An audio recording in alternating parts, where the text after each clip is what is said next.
This is not a best of two. These are just two games. Score matters, and the series win matters even more. A 2-0 is worth so much on today's bracket with only 6 players in these groups. To the top left side of the map, we have our blue French Zerg player, Denver. Oh, also on Infinity Gaming. So I guess they're going to be rooting for Denver and Namshar. To the bottom right side of the map, we have our red Terran player, uThermal. And actually, on a quick little update note, guys, we have our North American round robin set up as well. That's not going to be happening for a couple days. But if you missed the talk about it last night, Silky, Future, Puck, Jon Snow, Special, and Peely Peely. So there are 2 Protoss in the North American group, and a decent chance we may see one in the finals. I think, in my mind, I would like to see some combination, some variation of this for our playoffs. 1 Protoss, God forbid me for saying this, 1 Terran and 2 Zerg. I think, honestly, those would be the grand finals I would be most satisfied with. Otherwise, all Terran, all Zerg. Sorry, Protoss. But in all seriousness, there's a lot of good players playing in these tournaments, and again, we've paid out up to was $880 in prizing already just for the qualifier cups leading up to this, and there's still another 700 with hopefully more to go through for these grand finals. So for the month of January, we're coming up just shy of like $2 grand paid out for this tournament alone. It doesn't seem like much because each of these guys hasn't won a lot, but one of the big things about these qualifier cups is we paid out to the 8th place. So a little fun fact here is so Europe only, out of the $440 up for prizing for Europe, $150 was claimed by amateurs, which of course is not just one person, but we're talking Joe Schmo wins $5 here, Joe Schmo number 2 wins $5 over there. Again, $150 went to players who did not compete and qualify here for the round robin. So I know for a fact some of them win. Some people who have never really won prize money in their life won $5. And we had to actually talk to them how to claim their prize money because they've never done it before. And I want to encourage more stuff like that. So hopefully stuff like the January series we can keep up throughout the year. I would love to continue doing more stuff like this, but I'm also just going to say really quick, guys. I know it's called the January series. The finals is probably going to have it in February early on. I really have to wait until I have the 2 players here and the 2 players from North America before we can plan that out, because we have to. Well, we don't have to, but I'm going to do my best to accommodate all the player scheduling. I guess I'm going to give myself a little pat on the back for this because I do this all the time. Usually at sacrifice to good times for me, we will go out of our way to try and make sure the players have the best possible playtime for finals and such. So we'll definitely make sure to take care of that.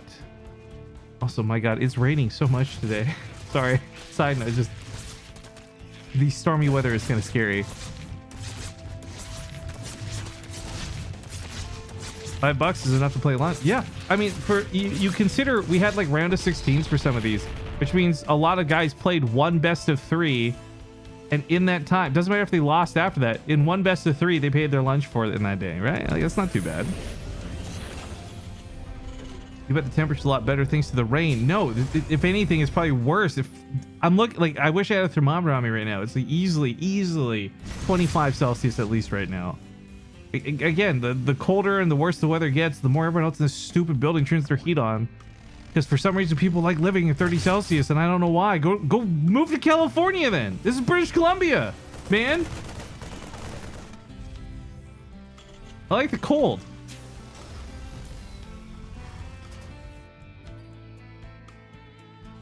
Alright, Hellions posture on the map. We do have the Marines ready to try and snipe that Overlord once the command center's done, but Denver's not going to let him. It was a battlecruiser opening too. Sorry, I didn't mention this, but I thought it was kind of obvious from protection tab. But it's a battlecruiser opening for uThermal. I think this is actually kind of noteworthy. Granted, this is a standard thing to be doing right now. But the reason I think this is kind of noteworthy is because we've very specifically been watching a lot of people either meme battlecruisers, like Future versus Silky last night, or just not open with them at all. It's definitely a personal preference thing, and I think, truthfully, I really think the battlecruiser opener is one of the cleanest, safest openings you can go for. It just gets bad when you overinvest into them. If you go 3 battlecruiser Yamato, but your opponent goes for a fast Spire, you're probably going to lose that game, let's be honest.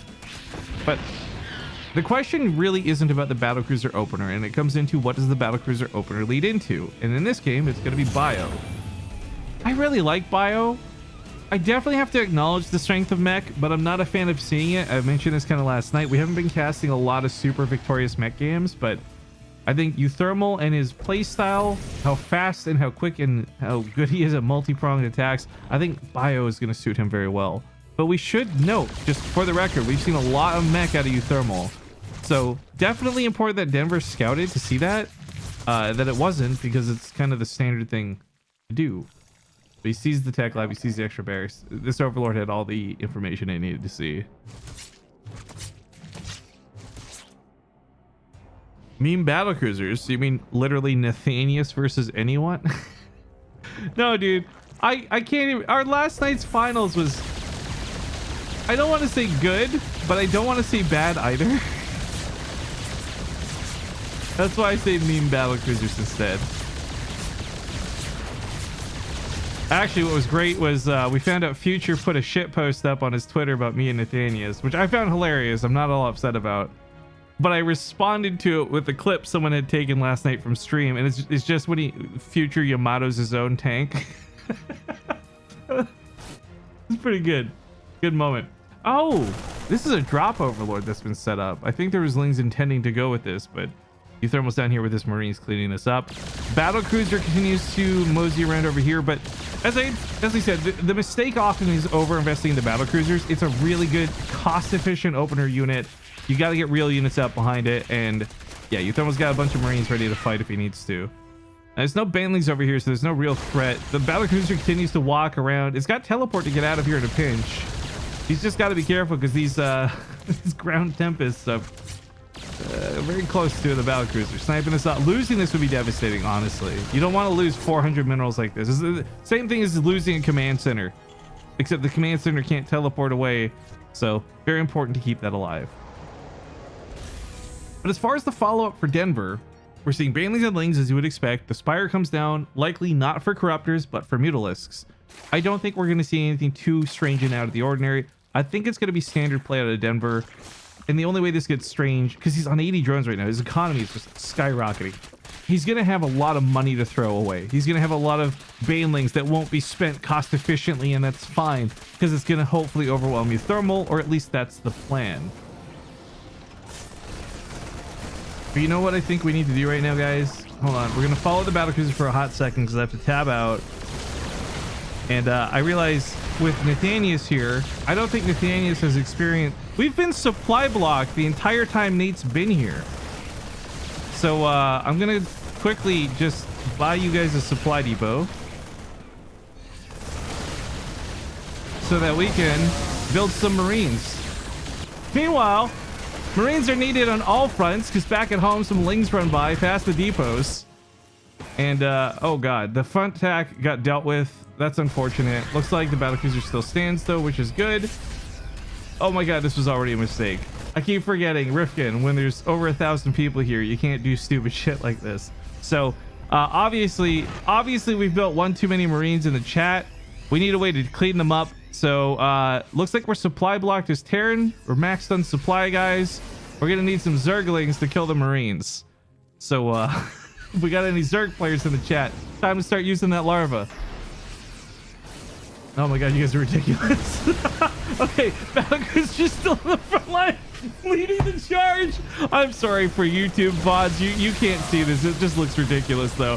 The battlecruiser leads the charge. I really like this a lot. I also really like Denver's attempt at a counterattack, but it's very important uThermal got these walls up to prevent this from happening, getting too out of control. Front line getting swarmed up a little bit. That battlecruiser getting low. He's going to teleport away. Oh, just back a little bit. He stays on the front line with the battlecruiser.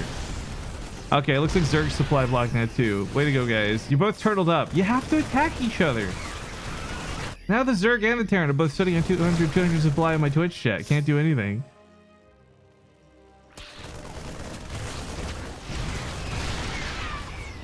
Tutu's getting very close to finishing. For both sides, actually. But for uThermal, the Tutu's just going to make him better against the Mutalisks. At the end of the day, to deal with the Lings and Banelings, he just has to have his tanks focus fire a bit better.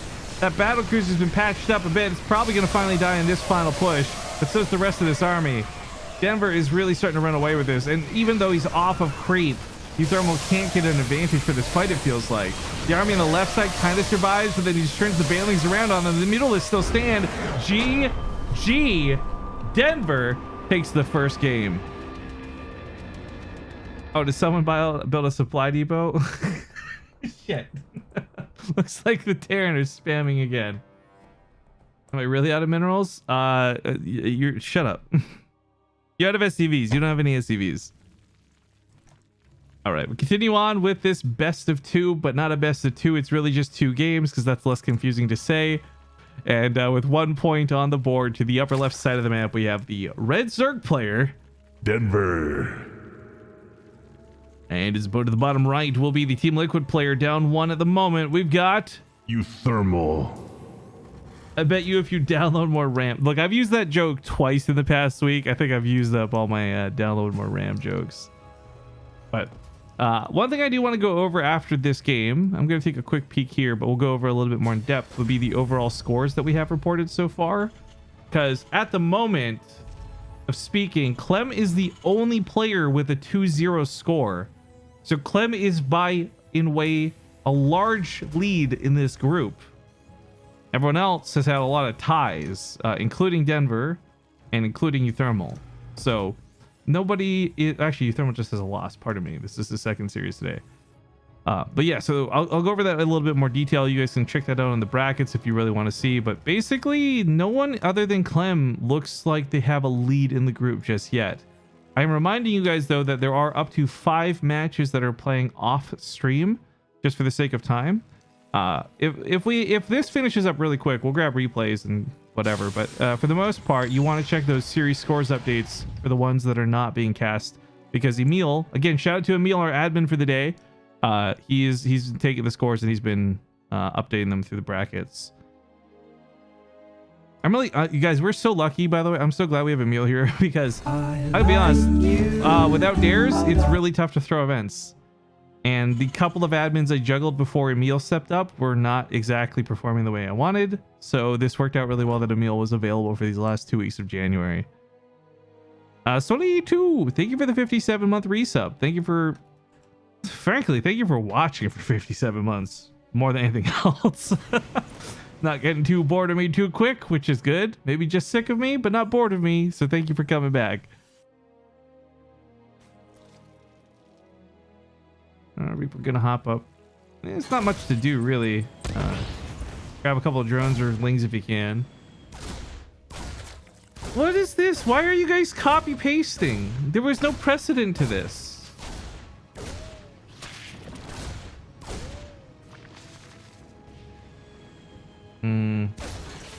He's actually gonna grab 2 of the lings here, maybe. That wouldn't be too bad. Grabs a drone. You saw Denver try to build cancel that into a spore crawler too, so that was some clutch timing. Saw the spawning pool wiggling and jiggling. uThermal got all the information he needed from this. It'd be really nice to confirm the 3rd base on his way out, which I think he should be able to do fairly easily. Now look, Bio fell apart from last game. The battlecruiser didn't work out as expected. I would expect uThermal to change things up, but I also wouldn't be too upset. Yeah, well, actually that's a really fast 3rd CC. I wouldn't be too upset though if he went with more of the same. I think a lot of that was his handling more than the unit composition, and right now the handling so far has been pretty on point. This Reaper has killed 2 lings, a drone, but also one of the creep tumors, and usually the only creep tumor you're afforded to grab is that first one. By the time the 2nd and 3rd ones are being placed down, there's usually more units out to cover this, so I think all the more impressive that he grabbed one of those secondary tumors. What spam? BaseTradeTV, my legs are burning. Oh no! Nate, did your mom buy you a new laptop too? Did our stupid moms both get us a Dell? God damn it, moms. Why don't you know anything about computers? Oh, by the way, quick shout out to the In Control Watchtower. Another little fun tidbit about Starcraft. These Zelnaga Watchtowers can spawn with 3 different models. One has In Control's logo, bit of a memorialization of him. One has the Axiom logo for Total Biscuit, and one is just nothing at all. It's random. Every game, it's random. You'll never have the same watchtowers twice type thing.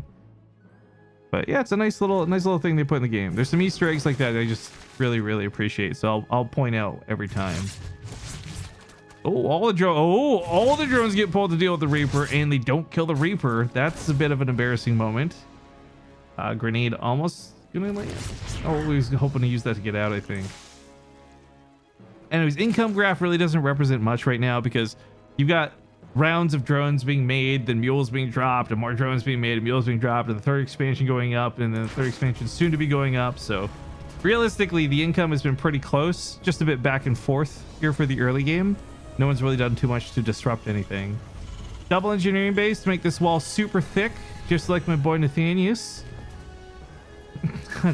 I regret saying that. Again, sleep deprived, not stoned today. But third base has been set up here on location, so uThermal should see his income start matching Denver's in a little bit. But more than his income, he really needs his production to pick up, because without a bunch of barracks to pump off of, it doesn't matter how much money he has. You know, it's like it's being in the Yukon. You got a bunch of wash plants, but not enough crew to run them, so your sluice box comes up a little bit empty, and then at the end of the week weigh-in, you don't have the gold you need. And there I go off a gold rush again. I'm so sorry. I can't stop watching this show. It's so good. Anyways, we're probably gonna see uThermal try and wall this off. The wall typically goes like here with depots and here with some barracks and depots, but regardless, you just want to try and concentrate the angle of attack Denver comes in with and try to reduce the amount of banelings that can easily reach your SCV line.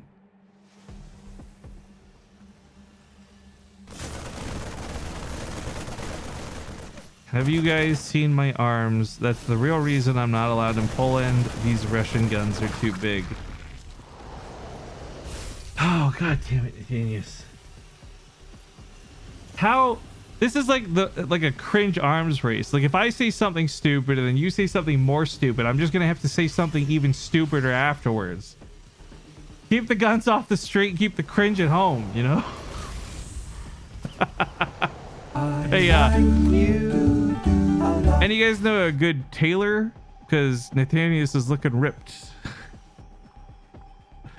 Denmark is the best, dude. You know what? You seem to come back every once in a while, and I'm always just as happy to bow down to my Denmarkian overlords.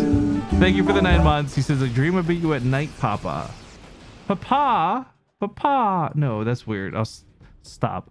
Padinka, thank you for using your Twitch Prime and wasting a cooldown on me like that. I really appreciate it. We got 1-1 and finishing up here. You actually see, oh, look at the timing with combat shields. This is so good for the push. But I don't think uThermal's planning to do anything too dedicated. This really is just like, if you can get some kills, great. Shave off a couple drones, awesome. But don't overcommit, because these little victories that these guys are winning are going to be buying these guys at home to finish up the wall, or time, excuse me, to finish up the wall and get more units pumped out. There's only a couple banelings with this. I think uThermal could focus fire this if he really wanted to, but that full surround is also scary, so picking up is not a bad choice. Honesty box. I hate the honesty box. It always just says, Rifkin, you're a fucking fat virgin in it. Thank you so much for the Twitch Prime sub. Oh, it also says you'll never be loved. Really, those are the two messages in the honesty box. Thank you for the Twitch Prime. Rocking the 17 months and contributing to the scam train that's currently building up. 67% high. Oh, the focus fire. I gotta tell you guys, there are very few things I enjoy more than watching a good Terran player rock some sick focus fire on banelings like that. We also have drops. Oh, no, they're not. They're actually leftover Hellions, but they're gonna get caught by the Mutalisks, so a little bit awkward. I like you. Hype! PogChamp, guys. We got a level 1 completion on the hype train. So excited. Thank you, Juvia and Diet Soda for gifting us some subs to top that bad boy off. Now everyone can get some, well, not everyone, but some people can get some ugly emotes thanks to you guys. Not many drones out here, actually. A lot of them were pulled away. This fight might be a bit different, but either way, this might be 2 dead hatcheries. There's some counterattack damage going on. Some banelings exploded, but the mutas are the bigger problem. Yeah, rallied Marines can eventually deal with this, but they get in here and, well, only 1 hatchery dies for 20-something SCVs. Defense here, there was a tank set up, but it's been removed by the Lings. uThermal has to do more damage. This is what's really frustrating. He can't just withdraw from this. He has to do more damage. We also see Denver setting up for a big surround coming from the top side, south side. Focus fire the tanks has to be good. He does focus fire several of the Lings. You can see the shift Q clicks, but there's just too many banelings. Overwhelmed on the front line and still chasing these mutas at home. This isn't looking promising for uThermal.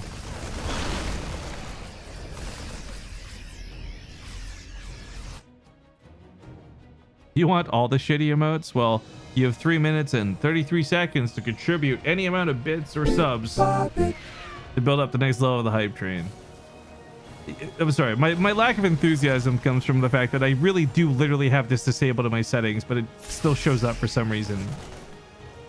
It's very annoying, but you know what? Some people are into it, so if you're into it, great. It's more money for me. I'm not going to complain, but you're never going to see me really hype this thing up. I'm sorry, guys. I think that if you want sick hype train emotes, go sub to TLO. TLO has vastly better hype train emotes than the hype train itself has.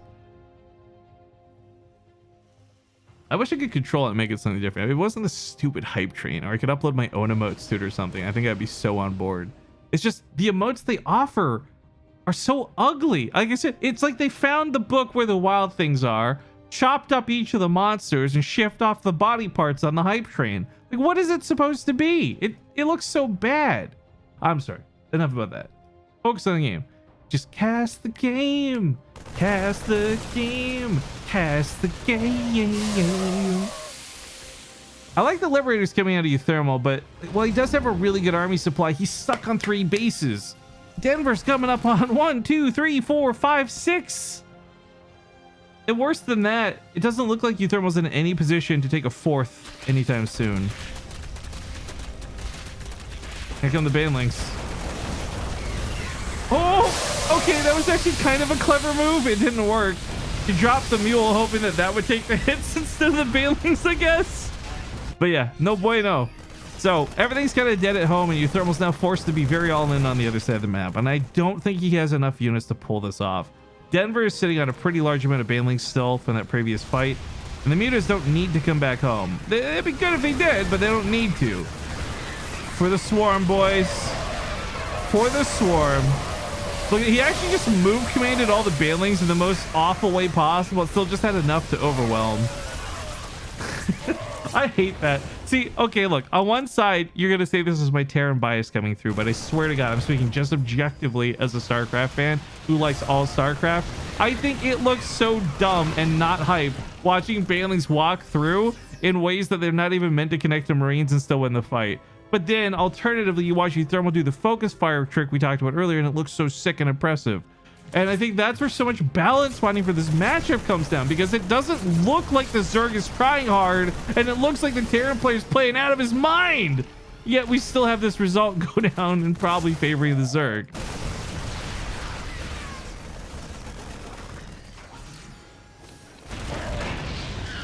Yeah, links to the south side get reinforcements cut off, which means uThermal has even less units helping on the front. GG. We're denied plenty of Baneling explosions, but GG. Ladies and gentlemen, Denver's ZvT looks great.